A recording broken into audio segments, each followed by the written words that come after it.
नमस्कार मित्रांनो, सुस्वागतम. मोरंबा मालिकेच्या आजच्या भागामध्ये रमा आणि अक्षय त्या दुकानामध्येच असतात आणि त्या दुकानदाराने शशिकांतचे ऐकून बाहेर शटर लावून घेतलेले असते.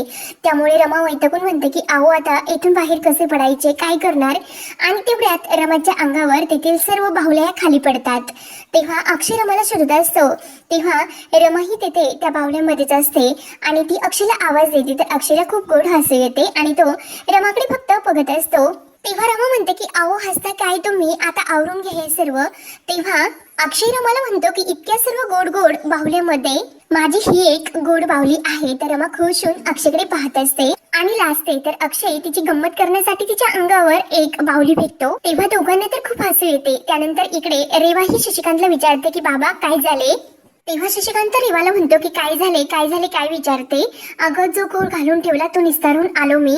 तेव्हा रेवा विचारते की बाबा नेमकं काय झाले. तेव्हा शशिकांत म्हणतो की अगं तू तुझ्या त्या माणसाला फोन करत होती तेव्हा अक्षयने सर्व काही ऐकले. रेवाला तर घामच फुटतो आणि तिला टेन्शन येते. ती घाबरतच शशिकांतला विचारते की बाबा आता अक्षय कुठे, मग आता काय करायचे. शशिकांत म्हणतो की आता मी अक्षयला एका खेळण्याच्या दुकानामध्ये डांबून ठेवले. उद्या सकाळपर्यंत तो काही बाहेर येत नाही. तर रेवा म्हणते की काय. तेव्हा शशिकांत तिला म्हणतो की आता मी तुला जे काही सांगतो तू तसेच कर. उद्या सकाळी 6:30 वाजता तू घराच्या बाहेर पड. तू जरा सुद्धा जाण्यासाठी उशीर केला आणि अक्षय दुकानातून बाहेर आला तर अक्षय तुझ्या मागावर येईल आणि सर्व तुझं जे काही पितळ आहे ते उघडे पडेल आणि परत तुला घराच्या बाहेर जावे लागेल. तर रेवा घाबरतच म्हणते की नाही मी सकाळी जाते, वाटलं तर मी 6 वाजता तिथे जाऊन पोहोचेल आणि मी त्याला जाऊन भेटेल. शशिकांत म्हणतो की हो तुला जे काही करायचे ते जरा सावधगिरीने कर आणि जरा सावधच राहा. तर जान्हवी त्या दोघांचे बोलणे चोरून ऐकत असते आणि ते सर्व बोलणे ऐकून जान्हवी विचार करते की सकाळी 6 वाजता मग हे रेवा सकाळी 6लाच कुठे जाणार. नक्कीच हिची काहीतरी गडबड आहे, हिच्यावर लक्ष तर ठेवावेच लागेल. म्हणून मला आता सर्वात अगोदर मंगला मावशीला फोन करायला हवं. म्हणून ती मंगला मावशीला फोन करण्यासाठी बाजूला जाते. त्यानंतर इकडे दुकानामध्ये अक्षय आणि रमा बसूनच असते. रमा खूप वैतागते आणि अक्षयला म्हणते की अहो काय हो तुम्ही कसे आहात. गेल्या 2 तासापासून आपण इथे अडकलो, तुम्ही काहीच करत नाही, काहीतरी करा बाहेर निघण्यासाठी. तेव्हा अक्षय म्हणतो की अगं रमा हे असल्या सिच्युएशन मध्ये मी काय करणं हे तुझं अपेक्षित आहे. रमा म्हणते की काय करा म्हणजे इथून बाहेर निघण्याचा प्रयत्न करा. काही झाले तरी आपल्याला घरी जायचे, सर्वजण आपली वाट बघत असतील घरी आणि सर्वात महत्वाचे म्हणजे अर्थात रेवाकडे आहे. तेव्हा अक्षय म्हणतो की हे बघ आपणच जसे म्हणतो की आपल्याला एकत्र वेळ मिळवत नाही, हा वेळ आपल्याला एकत्र येण्यासाठी मिळालेला आहे हे आपण समजूयात. तो पण एका शॉप मध्ये. तर रमा त्याच्यावर चिडते आणि काय हो तुम्हाला ही सर्व गंमत वाटते का. तेव्हा अक्षय म्हणतो की अगं मग मी काय करू असे तुला वाटते.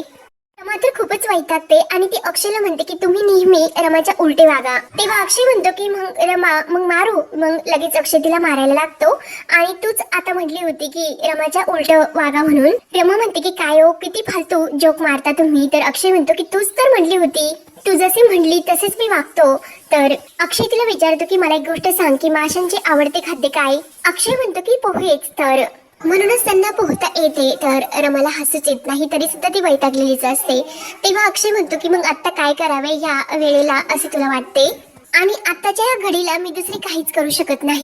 वातावरण असे नॉर्मल ठेवण्याशिवाय माझ्या हातात दुसरे तर काहीच नाही. जेवढे शक्य होते तेवढे मी केले. आईला इथे मी फोन करून सांगितले की आम्ही इथे अडकलो, आमची काळजी करू नकोस, अर्थाची काळजी घे आणि त्या रेवावर विश्वास ठेवू नकोस. या पलीकडे जर तू म्हणशील तर माझ्या समोर आता खूप मोठासा प्रॉब्लेम उभा आहे. तेव्हा रमा विचारते की आहो कसला प्रॉब्लेम. तेव्हा अक्षय म्हणतो की तुला मी सांगितले नाही पण मला मगाशीच कळले. दुकानाच्या बाहेर शशिकांत मुकादम उभे आहेत. रमा म्हणते की काय. तर अक्षय म्हणतो की हो मी मगाशी त्यांचा आवाज ऐकला की दुकानाच्या बाहेर ते उभे आहेत म्हणून आणि हे त्यांनी मुद्दाम घडून आणले आपल्याला इथे अडकवण्यासाठी. नाहीतर मला सांग की मालक असे दुकान म्हणजे लॉक न करता कसं निघून जाईन. लाईट फॅन एसी सर्व काही चालू ठेवून. विचार करतो की हे सर्व आपल्याला अडकवण्यासाठी केले. तेव्हा रमा विचारते की आहो पण त्यांनी हे सर्व का केले. तर अक्षय म्हणतो की माहिती नाही आणि आणखीन एक मोठा प्रॉब्लेम आहे. तर रमा म्हणते की आता काय. तेव्हा अक्षय सांगतो की उद्या सकाळी मला 6 वाजता रेवाच्या मागावर जायचे. रमा म्हणते की का. तर अक्षय म्हणतो की मी तुला आता नाही सांगू शकत.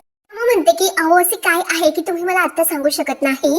तेव्हा अक्षय म्हणतो की नाही सांगू शकत कारण ठोस पुरावा जोपर्यंत माझ्या हातात नाही तोपर्यंत. रमा म्हणते की अहो असे काय करता, मी नाही सांगणार कुणाला, सांगा मला. तर अक्षय म्हणतो की हे बघ म्हणतो की मी रेवाला कुणाशी तरी फोनवर बोलताना ऐकले, ती त्या माणसाला उद्या सकाळी 6:30 वाजता भेट असे म्हणत होती. मग सकाळी 6:30 वाजता तिला कुणाला भेटायचे असेल आणि वर त्याला भेटून काहीतरी पैसे द्यायचे होते असे बोलणे चालू होते आणि काहीतरी काम केल्यानंतर असे पैसे देतात असे काहीतरी बोलणे त्यांचे चालू होते. मला सुद्धा माहिती नाही की नेमकं काय आहे ते. रमा म्हणते की पण तुम्ही कसे जाणार आहात, तुम्हाला माहिती आहे का काही ते. तर अक्षय नाही म्हणतो, पण 6:30 वाजता मी तिच्या मागे जाणार. तेव्हा रमा म्हणते की आहो तुम्ही तिचा पाठलाग करण्यासाठी कसे जाणार, तर जर तिच्या मागावर जाण्यासाठी आपल्याला अगोदर येथून बाहेर पडावे लागेल आणि येथून आपण बाहेर कसे पडणार. तेव्हा अक्षय म्हणतो की काहीतरी मार्ग निघेलच आणि येथे बसून आपण आपल्या भविष्याबद्दल काहीतरी बोलूयात, महत्वाचा विषय आहे तो. तर रमा आणखीनच वैतागते आणि डोक्यालाच हात लावून बसते. त्यानंतर इकडे आनंद अक्षयला फोन करत असतो, परंतु अक्षयचा फोन स्विच ऑफ येत असतो. तेव्हा आनंद विचार करतो की आता नेमकं काय करू, म्हणून तो लगेच ऋषाला कॉल करतो आणि ऋषाला म्हणतो की तू लक्ष्मी रोडला जा, तेथे तुला खेळण्याचे दुकान सापडतील. 2-3 शॉप असतील आणि एखाद्या शॉपचे शटर हे बंद केलेले असेल, त्या दुकानामध्ये जा आणि आतून जर तुला काही आवाज येत असेल त्यामुळे प्लीज तू बघ की आतून काहीतरी तुला आवाज येतो की नाही आणि लगेच मला तू कॉल कर. तेव्हा ऋषा जायला तयार होतो, तर आनंद त्याला थँक्यू बोलतो आणि लगेच मला कळव असे बोलून फोन ठेवतो आणि आपला दुसरा मित्र रोहन त्याला सुद्धा फोन करतो आणि दुसऱ्या जो चौक आहे तेथे जायला लावतो आणि तेथील जी खेळण्याची दुकानं आहेत ती सुद्धा चेक करायला लावतो की ज्या दुकानाचे शटर बंद असेल ते दुकान त्याला शोधायला सांगतो आणि त्या दुकानातून आतून जर काही आवाज आला, काही संशयास्पद आढळले तर तू प्लीज मला फोन कर. म्हणून अक्षय आणि रमा नेमकं कुठे कोणत्या दुकानात अडकलेले आहे हे शोधण्यासाठी आनंद प्रत्येकाला फोन लावत असतो. तेवढे तिथे जान्हवी येते. जान्हवी तर हे सर्व ऐकते आणि विचार करत असते की आनंदचे नेमकं हे सर्व काय सुरू, आणि ती आनंदला विचारते की काय रे काय झाले, तू इतका पॅनिक का झाला. तेव्हा आनंद म्हणतो की अगं जानू, अक्षय आणि रमा एका दुकानामध्ये अडकलेत. तेव्हा जान्हवी म्हणते की अडकलेत म्हणजे नेमकं काय. तेव्हा आनंद सांगतो की मला ज्येष्ठ आता आई सांगत होती की अक्षय रमा अर्थाची कुठली तरी खेळणी आणण्यासाठी खेळण्याच्या दुकानात गेले होते, तर तिकडचे त्या मूर्ख मालकाने दुकानचे शटर लावून घेऊन त्यांना आतमध्येच ठेवले आणि निघून गेला. तो असं कसं करू शकतो, इतके केअरलेस कोणी असे असू शकते का. आणि त्या दुकानामध्ये अक्षयच्या मोबाईलला रेंज नव्हती आणि त्यावेळी अक्षयचा आई गेला आणि तेव्हा ती सांगत होती आणि रेंज नसल्यामुळे तिला सुद्धा थोडेसे कमीच ऐकायला येत होते आणि अक्षयने तिला सांगितले होते की आम्ही दुकानामध्ये सेफ आहोत, काळजी करू नको. मग असे कसे करू शकतात कोणी असे. एकतर दुपारपासून अक्षयने काही खाल्ले की नाही, त्याला शुगरचा त्रास आहे, काय होईल म्हणून आनंद तर खूप वैतागलेला असतो. तेव्हा जान्हवी म्हणते की अरे शांत हो बेबी. तेव्हा आनंद म्हणतो की अगं जानू, तुला नाही कळत, अर्थाची काळजी घेण्यासाठी आई आहे, पण रात्रीच्या वेळी रमा आणि अक्षय तिच्या आजूबाजूला तिला लागतातच आणि ती कशी झोपणार मला सांग. खरंच काहीच कळत नाही. ते दोघे जणी रात्रभर तिथे काय करणार म्हणून आनंदला तर खूपच टेन्शन येते. जान्हवी म्हणते की अरे बेबी रिलॅक्स, तू पॅनिक होऊन काही होणार आहे का. अक्षय आणि रमा हे दोघे एकमेकांबरोबर तर आहे ना, मग नक्कीच ते काहीतरी बाहेर पडण्यासाठी मार्ग काढतील, तो शांत हो. तेव्हा आनंद म्हणतो की जानू ऐकून घे, मला काही लीड मिळाली की ती मी बघतो, एक तर मला काही सुधरत नाही असे बोलून लगेच आनंद निघून जातो. तर जान्हवीला टेन्शन येते की त्यानंतर इकडे रमा आणि अक्षय ही आपल्या भविष्याबद्दल विचार करत असतात. तर अक्षय म्हणतो आणि एक छोटीशी पावली घेऊन तो रमाला म्हणतो की हे बघ, ही अर्थाला आपली छोटीशी एकदम गोड बहीण आहे, म्हणजे तिच्या इतकी गोड, तिच्यापेक्षाही गोड. रमा म्हणते की काय हो, काय विचार करता तुम्ही. अक्षय म्हणतो की तू लिंक तोडू नकोस ग, मी जे काही सांगतो ते ऐकून घे. तर आपल्या अर्थाला एक धाकटी बहीण आहे, तिचं नाव मला काही सुचत नाही, काहीतरी युनिक असे नाव तू सुचव. रमा डोक्याला हात लावते आणि अरे देवा, कर्म माझं, काय करायचे यांचे असे म्हणते. तेव्हा अक्षय म्हणतो की बापरे, हे तर फार मोठे नाव झाले. तेव्हा रमा वैतागते आणि हे विनोद करणं अगोदर बंद करा असे म्हणते. मग सांग ना तू की तिला धाकटी बहीण असेल तर नाव काय ठेवायचे. आणि पुन्हा एक भाऊला घेऊन म्हणतो की सांग, जर समजा एखादा धाकटा भाऊ असेल तर त्याचे नाव काय ठेवायचे ते सांग. असं गोड गोंडस भाऊ असेल तर. तेव्हा रमा तो बाहुला घेते आणि तुम्ही शांतच बसा, तुम्हीच त्या बाहुल्यांशी खेळत बसा असे म्हणून बाजूला निघून जाते. तर अक्षय त्या बाहुल्यांना तेथे ठेवतो, तू इथे बस असे म्हणून मी आलोच. रमाच्या जागेवरून बसतो आणि रमाला आवाज येतो आणि अक्षय तिला म्हणतो की अगं रमा, काय काय शोधते तू. तर रमा म्हणते की आओ, काही खायला आहे का ते शोधते मी. तेव्हा अक्षय म्हणतो की खायला हा मॉल आहे का. रमा म्हणते की अहो असे काय म्हणता, येथे पण माणसं काम करतात आणि त्यांना भूक लागल्यानंतर ते काहीतरी खातच असतील. तेव्हा रमाला एक बिस्किट पुडा आणि चॉकलेट सापडते. तर रमा म्हणते की हे हे पहा, मी तुम्हाला म्हटले होते की काहीतरी नक्की सापडेल. आणि अक्षय जवळ येऊन ती अक्षयला तो बिस्किट खाण्यासाठी देते. तर अक्षय अगोदर रमाला भरवतो. तेव्हा रमा म्हणते की अहो तुम्ही खा अगोदर. आणि दोघे बिस्किट खातात. तर अक्षय म्हणतो की हो ना, गरज होतीच, भूक लागली होती. आणि रमा तुला कळेच कसे की इकडे काहीतरी खायला असेल म्हणून. तेव्हा रमा म्हणते की अहो दुकानामध्ये सुट्टे पैसे देण्यासाठी नसतात, मग गोळ्या बिस्किटच देतात ना. हे मला माहिती होते, मग नक्की इथे ते असेल असे मला वाटलेच होते. अक्षय म्हणतो की वाव, खरंच हुशार आहे. तर रमा म्हणते की काय हो तुम्ही लहानच आहात. आणि आपल्या पदराने ती अक्षयची तोंड पुसते आणि किती तोंडाला लावून घेता हो.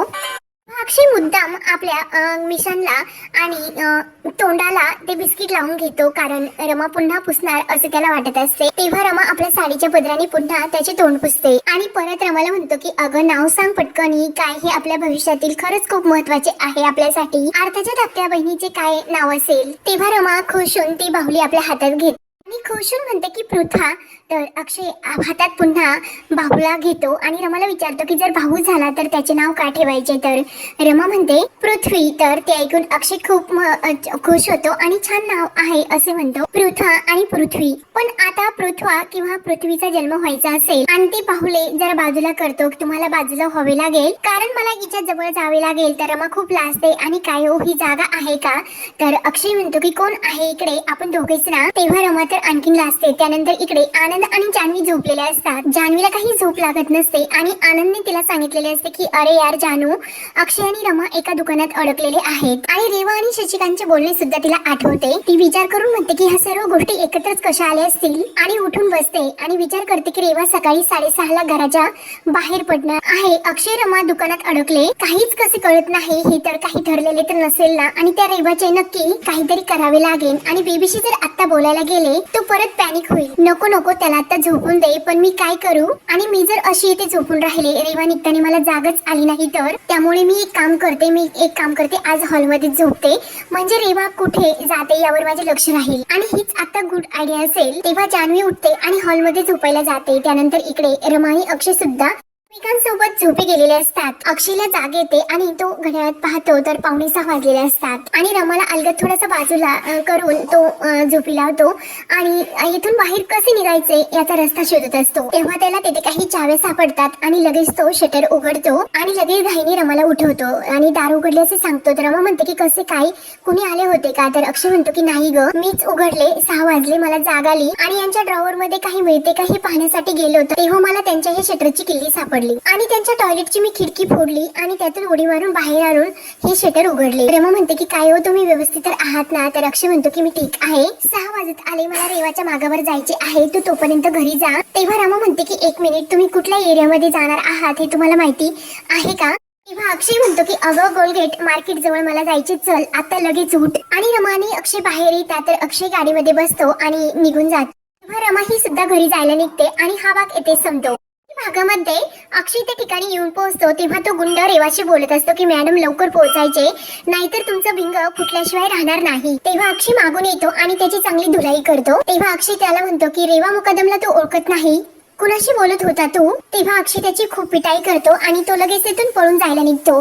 तेव्हा इकडे रमा घरी येते. तर शशिकांत विचारतो की कुठे अक्षय. सीमा सुद्धा विचारते की अगं अक्षय कुठे. तेव्हा रमा म्हणते, म्हणून रमा मुद्दाम खोटं बोलते की आई आम्ही तिकडून बाहेर पडलो आणि भूषण दादाचा त्यांना कॉल आला, ते भूषण दादांना भेटायला गेलेत. तेव्हा शशिकांत म्हणतो की खरंच ना. तेव्हा रमा ही रागाने ओळून शशिकांतकडे पाहत असते. तर आता पुढे काय होणार हे पाहण्यासाठी चॅनलला नक्की सबस्क्राईब करत राहा. धन्यवाद.